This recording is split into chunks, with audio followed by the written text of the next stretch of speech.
Hi all അസ്സലാമലൈക്കും welcome back. അപ്പോൾ ഇന്നത്തെ നമ്മുടെ ഒരു കിഡിലെ റെസിപ്പിയാണ് കേട്ടോ. നമ്മുടെ കണ്ണൂരുകാരുടെ സ്വന്തം മുട്ടക്കുംസ് അല്ലെങ്കിൽ മുട്ടപ്പോള അല്ലെങ്കിൽ സ്പോഞ്ച് കേക്ക് എന്നൊക്കെ അറിയപ്പെടുന്ന ഒരു അടിപൊളി ഐറ്റമാണ് കേട്ടോ.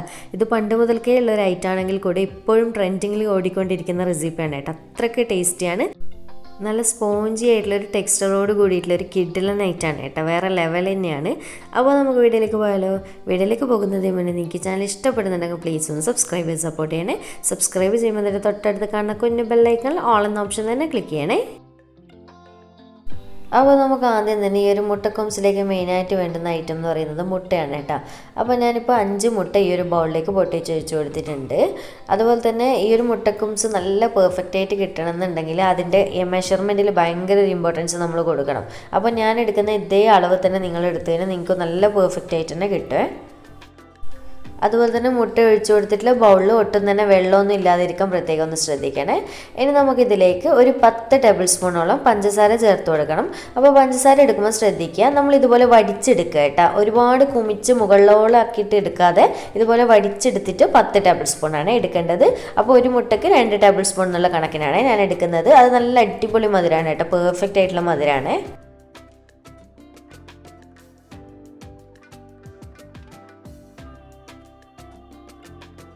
അടുത്ത ഇതിലേക്ക് ഒരു 2 പിഞ്ച് ഉപ്പ് ചേർത്ത് കൊടുക്കുക, ഈ ഒരു ടേസ്റ്റൊക്കെ ഒന്ന് ബാലൻസ് ചെയ്യാൻ വേണ്ടിയിട്ട്. അടുത്ത ഇതിലേക്ക് ഒരു 1/4 ടീസ്പൂണോളം മഞ്ഞൾപ്പൊടി ചേർത്ത് കൊടുക്കുന്നത് നല്ലൊരു മഞ്ഞ കളർ കിട്ടാൻ വേണ്ടിയിട്ടാണ്. അടുത്ത ഇതിലേക്ക് ഒരു 1/4 ടീസ്പൂണോളം ഏലക്കപ്പൊടിയും കൂടി ചേർത്ത് കൊടുക്കുന്നുണ്ട്. നല്ലൊരു ഫ്ലേവറൊക്കെ കിട്ടും കേട്ടോ. ഇതെന്തായാലും സ്കിപ്പ് ചെയ്യാതെ തന്നെ ചേർക്കണേ. ഇനി നമുക്ക് ഈ ഒരു മുട്ടയുടെ മിക്സ് ബീറ്റർ വെച്ചിട്ടാണ് റെഡിയാക്കി എടുക്കേണ്ടത്. അപ്പോൾ എൻ്റെ ഇപ്പോൾ ഈ ഒരു ബീറ്ററിൽ 0 to 5 വരെ നമ്പേഴ്സ് ഉണ്ട്, നിങ്ങൾക്ക് കാണുന്നുണ്ടാവും. അപ്പോൾ ആദ്യം തന്നെ നമ്മൾ എന്ത് ചെയ്യണമെന്ന് വിചാരിച്ചു കഴിഞ്ഞാൽ 0, 1, 2 അങ്ങനെ കണ്ടിന്യൂസ് ആയിട്ട് മെല്ലെ മെല്ലെ ഓരോ സ്റ്റെപ്പായിട്ട് 5ലേക്ക് മാറ്റി കൊടുക്കണം കേട്ടോ, ഇതിൻ്റെ സ്പീഡ് എന്ന് പറയുന്നത്. എന്നിട്ട് കണ്ടിന്യൂസ് ആയിട്ട് നമ്മൾ ഇതുപോലെ ബീറ്റ് ചെയ്തുകൊണ്ട് നിൽക്കുക. അതുപോലെ തന്നെ അല്ലാതെ നമ്മൾ സ്വിച്ച് ഓൺ ചെയ്ത ഉടനെ തന്നെ 5ലാക്കിയിട്ട് സ്പീഡിൽ ചെയ്തെടുക്കാൻ പാടില്ല കേട്ടോ. നമ്മുടെ ബീറ്ററിനും അത് മോശമാണ്. അതുമാത്രമല്ല നമ്മുടെ മുട്ടക്കുംസും നല്ല പെർഫെക്റ്റ് ആയിട്ട് കിട്ടില്ല, മുട്ട മിക്സായി കിട്ടില്ല. അതുകൊണ്ട് പ്രത്യേകം ശ്രദ്ധിക്കുക. ഇനി നമുക്കിത് കണ്ടിന്യൂസ് ആയിട്ട് ഇതുപോലെ തന്നെ അടിച്ചെടുക്കാം കേട്ടോ. മുട്ട നല്ലപോലെ അടിഞ്ഞ് പതഞ്ഞ് കിട്ടിയെങ്കിലേ നമ്മുടെ മുട്ടപ്പോള അല്ലെങ്കിൽ കുംസ് റെഡി ആയിട്ട് കിട്ടുള്ളൂ. ഇത് ഈ ഒരു ഇപ്പോൾ യെല്ലോ കളറല്ലേ ഉള്ളത്, ഇതൊക്കെ കളറ് മാറി ഒരു ഏതാണ്ട് ഒരു ചെറിയൊരു വൈറ്റൊക്കെ ആയി വരുന്ന ഒരു കളറിലായി കിട്ടണം കേട്ടോ. അതുവരെ നമ്മൾ ബീറ്റ് ചെയ്തുകൊണ്ട് നിൽക്കണം. പിന്നെ വേറെന്താണ്, അതുപോലെ തന്നെ പലരും ഞാൻ പറയുന്നത് കേട്ടിട്ടുണ്ട്, മുട്ടക്കുംസ് അതായത് മുട്ടപ്പോള റെഡിയായി കിട്ടാൻ കുറച്ച് പണിയാണ്, അങ്ങനെ എല്ലാവർക്കൊന്നും നന്നായിട്ട് കിട്ടില്ല, അങ്ങനെ ഇങ്ങനെയെന്നൊക്കെ പറയുന്നത് കേട്ടിട്ടുണ്ട്. പക്ഷെ അതൊക്കെ വെറുതെ പറയാണ് കേട്ടോ. ആരും അതൊന്നും കേട്ടിട്ട് ടെൻഷനൊന്നും ആവേണ്ട ആവശ്യമില്ല. കാരണം എന്തായാലും ധൈര്യമായിട്ട് നിങ്ങൾ ഒരു തവണയെങ്കിലും ഈ ഒരു വീഡിയോ കണ്ടിട്ട് ധൈര്യത്തിൽ ട്രൈ ചെയ്ത് നോട്ടെ കേട്ടോ. ഞാൻ പറയുന്ന അതേ പോയിൻറ്റ്സും കാര്യങ്ങളൊക്കെ നിങ്ങൾ നന്നായിട്ട് ശ്രദ്ധിച്ചിട്ട് മെഷർമെൻറ്റ് പ്രത്യേകിച്ചിട്ടും ഇതൊക്കെ ശ്രദ്ധിച്ചിട്ട് നിങ്ങൾ ഒരു തവണയെങ്കിലും ഒന്ന് ഉണ്ടാക്കി നോക്കുക. നല്ല അടിപൊളിയായിട്ട് കിട്ടും കേട്ടോ. വെറുതെ ടെൻഷൻ ആവേണ്ട ആവശ്യമൊന്നുമില്ല. കാരണം ചിലവർ പറയുമല്ലോ അങ്ങനെ നന്നായിട്ട് കിട്ടില്ല, അങ്ങനെ ആവില്ല, ഇങ്ങനെ ആവില്ല എന്നൊക്കെ. അപ്പോൾ അതൊന്നും മൈൻഡ് ചെയ്യേ വേണ്ട കേട്ടോ. നിങ്ങൾ ഈ ഒരു വീഡിയോ കണ്ടിട്ട് ട്രൈ ചെയ്ത് നോക്കിയാൽ മതി. അപ്പോൾ ഇതാ നമ്മുടെ മുട്ട നന്നായിട്ട് പതഞ്ഞ് വരുന്നുണ്ട്. അതുപോലെ തന്നെ കുറച്ചൊന്ന് പതഞ്ഞ് വരാൻ തുടങ്ങുമ്പോൾ കുറച്ചധികം സമയം നമ്മൾ ഇതുപോലെ സ്പീഡ് കൂട്ടി അടിച്ചതിന് ഇടയ്ക്കൊന്ന് സ്ലോ ആക്കി കൊടുക്കണേ. ഓഫ് ചെയ്യരുത്, സ്ലോ ആക്കി കൊടുക്കുക. ഒരു 2ലൊക്കെ ആക്കി കൊടുക്കുക. എന്നിട്ട് വീണ്ടും ഹൈയിലാക്കി കൊടുക്കുക. അങ്ങനെ നല്ലപോലെ നമ്മുടെ ഈ ഒരു ബൗളിൻ്റെ പകുതിയോളം ഏതാണ്ട് പൊങ്ങി വരും കേട്ടോ. ഇത് ബീറ്റായി കെട്ടിക്കഴിഞ്ഞാൽ നമ്മൾ കണ്ടിന്യൂസ് ആയിട്ട് ഞാൻ ഏതാണ്ട് ഒരു 15 മിനിറ്റ് കണ്ടിന്യൂസ് ആയിട്ട് ഇതുപോലെ ബീറ്റ് ചെയ്തുകൊണ്ട് നിന്നിട്ടുണ്ട്. അപ്പോൾ അതിനനുസരിച്ച് നമ്മുടെ പോള നന്നായിട്ടും കിട്ടും കേട്ടോ. അപ്പോൾ അതുപോലെ നിങ്ങൾ ശ്രദ്ധിക്കുക.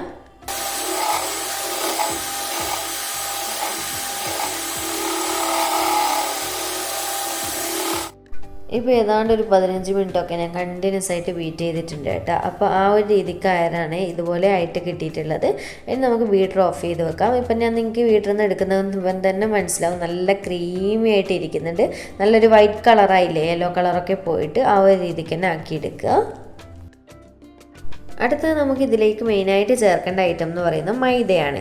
അപ്പോൾ ഒരു മുട്ടയ്ക്ക് 2 ടേബിൾ സ്പൂൺ എന്നുള്ള രീതിക്ക് ഞാൻ 5 മുട്ടയ്ക്ക് 10 ടേബിൾ സ്പൂൺ മൈദയാണ് ചേർക്കുന്നത്. അപ്പോൾ മൈദ എടുക്കുമ്പോൾ പ്രത്യേകം ശ്രദ്ധിക്കുക. നേരത്തെ നമ്മൾ പഞ്ചസാര എടുത്തല്ലോ അതേ രീതിക്ക് തന്നെ എടുക്കുക കേട്ടോ. ഒരുപാട് കുമിച്ചെടുക്കാതെ ഒന്ന് വടിച്ചിട്ടെടുക്കുക, ലെവൽ ചെയ്തെടുക്കുക. അതാണ് കേട്ടോ ഇതിൻ്റെ കറക്റ്റ് മെഷറിംഗ് എന്ന് പറയുന്നത്. പിന്നെ ഇത് ഇട്ട് കൊടുക്കുമ്പോൾ ശ്രദ്ധിക്കണം, മെയിനായിട്ടുള്ള പോയിൻ്റാണ് കേട്ടോ, നിങ്ങൾ ശ്രദ്ധിക്കണേ. ഒന്നുകിൽ ഞാൻ ഇട്ട് കൊടുക്കുന്ന പോലെ ഇതുപോലെ മെല്ലെ ഒന്ന് കുടഞ്ഞിട്ട് നമ്മുടെ മുട്ടയ്ക്ക് അടിയിൽ മുട്ട മുട്ട ബീറ്റ് ചെയ്ത് വെച്ചിട്ടുണ്ടല്ലോ അതിന് വേദനിക്കാത്ത രീതിയിൽ ഇട്ട് കൊടുക്കണം കേട്ടോ. ആ ഒരു പദം നഷ്ടപ്പെടാത്ത രീതിയിൽ ഇട്ട് കൊടുക്കുക. അല്ലെങ്കിൽ ഈ ഒരു 10 ടേബിൾ സ്പൂൺ മൈദ ഉണ്ടല്ലോ അത് 2-3 തവണയായിട്ട് കയ്യിൽ കുറച്ചെടുത്തിട്ട് മെല്ലെ മെല്ലെ പാറ്റി കൊടുക്കുമല്ലോ, നമ്മൾ അരിപ്പയിലൂടെ പാറ്റി കൊടുക്കുന്ന പോലെ അങ്ങനെ പാറ്റി കൊടുക്കുക. അതേതാണോ നിങ്ങൾക്ക് ഈസി ആയിട്ട് തോന്നുന്ന ആ ഒരു രീതിക്ക് ചെയ്ത് കൊടുക്കുക. ഒട്ടും തന്നെ നമ്മുടെ അടിയിലുള്ള ആ ഒരു മുട്ട ബീറ്റ് ചെയ്ത് വെച്ചതിന് ഒട്ടും വേദനിക്കാത്ത രീതിയിൽ തന്നെ ചെയ്ത് കൊടുക്കുക കേട്ടോ. കാരണം അത്രയും ഡീറ്റെയിൽ ആയിട്ട് പറയുന്നത് ഇതുപോലത്തെ കുഞ്ഞു കുഞ്ഞു പോയിന്റ്സ് ശ്രദ്ധിച്ചിട്ടില്ലെങ്കിൽ നമുക്ക് നല്ല പെർഫെക്റ്റ് ആയിട്ട് ബേക്കറിയിൽ നിന്ന് വാങ്ങിക്കുന്ന അതേ ടെക്സ്ചറിൽ കിട്ടില്ല. അതുകൊണ്ടാണ്. അപ്പോൾ ഇതാ ഞാൻ 10 ടേബിൾ സ്പൂൺ മൈദയാണ് എടുത്തിട്ടുള്ളത്. ഇനി നിങ്ങൾ എന്ത് ചെയ്യണമെന്ന് വിചാരിച്ചു കഴിഞ്ഞാൽ നമ്മളിതൊന്ന് മിക്സ് ചെയ്തെടുക്കണം. അപ്പോൾ നമ്മുടെ ബീറ്ററിൻ്റെ ഫസ്റ്റ് സ്പീഡ്, അതായത് 1-ലിട്ടിട്ട് 1 കറക്കിയെടുക്കണം കേട്ടോ. ഒരുപാട് സമയം ബീറ്റ് ചെയ്തെടുക്കാൻ പാടില്ല, അപ്പോൾ നമ്മുടെ പോള ഹാർഡായി പോവും. ഒരു സ്പീഡിലിട്ടിട്ട് ജസ്റ്റ് ഒന്ന് നമ്മൾ ചേർത്തിട്ടുള്ള മൈദ ഈ ഒരു മുട്ടയായിട്ട് മിക്സ് ആയിക്കണം. അത്ര മാത്രം മതി കേട്ടോ. ഏതാണ്ട് 1 സെക്കൻഡ് മാത്രം മതിയാകും. അപ്പോൾ ഇതുപോലെ മിക്സ് ചെയ്ത് കൊടുക്കുക. നന്നായിട്ട് മിക്സായി കിട്ടിക്കഴിഞ്ഞ് കഴിഞ്ഞാൽ പെട്ടെന്ന് തന്നെ നമ്മുടെ ബീറ്റർ ഓഫ് ചെയ്ത് കൊടുക്കാം. അപ്പോൾ ചിലവർ പറയുന്നത് ഞാൻ കേട്ടിട്ടുണ്ട്, മൈദ ഇട്ട് കഴിഞ്ഞാൽ നമ്മൾ കേക്കിന് ചെയ്യുന്ന പോലെ ബീറ്റർ വെച്ചിട്ട് മിക്സ് ചെയ്യാൻ പാടില്ല, ജസ്റ്റ് ഒന്ന് സ്പൂണ് വെച്ചിട്ട് ഒരേ റൊട്ടേഷനിൽ ചെയ്യണം, അങ്ങനെ ഇങ്ങനെയെന്നൊക്കെ. അതിനൊന്നും ഒരു ആവശ്യമില്ല കേട്ടോ. അങ്ങനത്തെ കാര്യങ്ങളൊന്നും നിങ്ങൾ മൈൻഡ് ചെയ്യേണ്ട. ഞാൻ ഈ ചെയ്ത് കൊടുക്കുന്ന അതേ രീതിക്ക് നിങ്ങൾ ചെയ്താൽ മതി കേട്ടോ. അപ്പോൾ ഇതാ ഒരുപാട് സമയമൊന്നും ബീറ്റ് ചെയ്യേണ്ട, ഇത്ര മാത്രം മതി. ഇനി നമുക്ക് കുംസ് റെഡിയാക്കാൻ വേണ്ടിയിട്ട് ഞാൻ ഇതുപോലെ ഒരു നോൺ സ്റ്റിക്കിൻ്റെ പാനാണ് കേട്ടോ വെച്ച് കൊടുത്തിട്ടുള്ളത്. ഇതിലാകുമ്പോൾ ഒന്നുകൂടി നല്ലതായിട്ട് കിട്ടിക്കോളും. എന്നിട്ട് നല്ലപോലെ ഗീ ഒന്ന് ബ്രഷ് ചെയ്ത് കൊടുക്കണം എല്ലാ സൈഡിലും ആയിട്ട്. പാൻ നല്ലപോലെ ചൂടായതിന് ശേഷം അതിനിടയിൽ നമ്മുടെ ബാറ്റർ ഒന്ന് ഇതുപോലെ ഒന്ന് ജസ്റ്റ് ഒന്ന് വടിച്ച് ലെവലാക്കി കൊടുക്കുക. നമുക്കിനി ആ ഒരു പാനിലേക്ക് ഒഴിച്ചു കൊടുക്കാനുള്ളതാണ്. അപ്പോൾ ഇതുപോലെ മിക്സ് ചെയ്ത് കൊടുക്കുമ്പോൾ ഒരു കാര്യം ശ്രദ്ധിക്കുക, ആ ഒരു പദം നഷ്ടപ്പെടാൻ പാടില്ല കേട്ടോ. ജസ്റ്റ് ഒന്ന് സൈഡിൽ കൂടി മാത്രം മിക്സ് ചെയ്ത് കൊടുക്കുക. എന്നിട്ട് പാനിലേക്ക് ഒഴിച്ചു കൊടുക്കുക. നല്ലപോലെ എണ്ണയൊക്കെ ചൂടായതിന് ശേഷം. അപ്പോൾ ഈ ഒരു കുംസ് ഗീയിൽ തന്നെ ചെയ്യാൻ വേണ്ടി പ്രത്യേകം ശ്രദ്ധിക്കണം. ഓയിലാകുമ്പോൾ അത്രയ്ക്ക് ഒരു ഫ്ലേവറൊന്നും കിട്ടില്ല, ഗീ ആകുമ്പോൾ ഒന്നുകൂടി ടേസ്റ്റ് കൂടുതൽ. അപ്പോൾ ഇതുപോലെ മെല്ലെ ഒഴിച്ചു കൊടുക്കുക കേട്ടോ. സ്പീഡിൽ ഹറിബറിയായിട്ട് ആ ഒരു പതയൊക്കെ ഒന്ന് കളഞ്ഞിട്ട് ഒഴിച്ചു കൊടുക്കാൻ പാടില്ല. അപ്പോൾ അതൊക്കെ സാവകാശം ഒഴിച്ചു കൊടുക്കുക.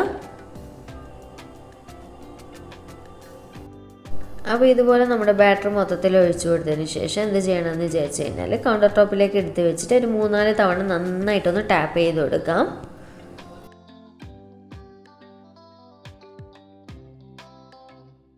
അപ്പോൾ ഇതുപോലെ അടച്ചു വെച്ച് കൊടുത്തതിന് ശേഷം ഇനി നമുക്കിതൊരു 15 to 20 മിനിറ്റ് എന്തായാലും വേവാൻ വേണ്ടിയിട്ട് വേണേ.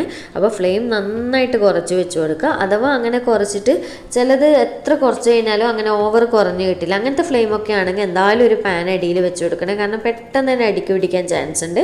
അപ്പോൾ ഞാൻ പൊതുവെ പാനൊന്നും വെക്കാറില്ല ഇങ്ങനെ ചെയ്യുന്ന സമയത്ത്, എനിക്ക് നല്ല മൊഞ്ചിൽ തന്നെ കിട്ടാറുണ്ട്.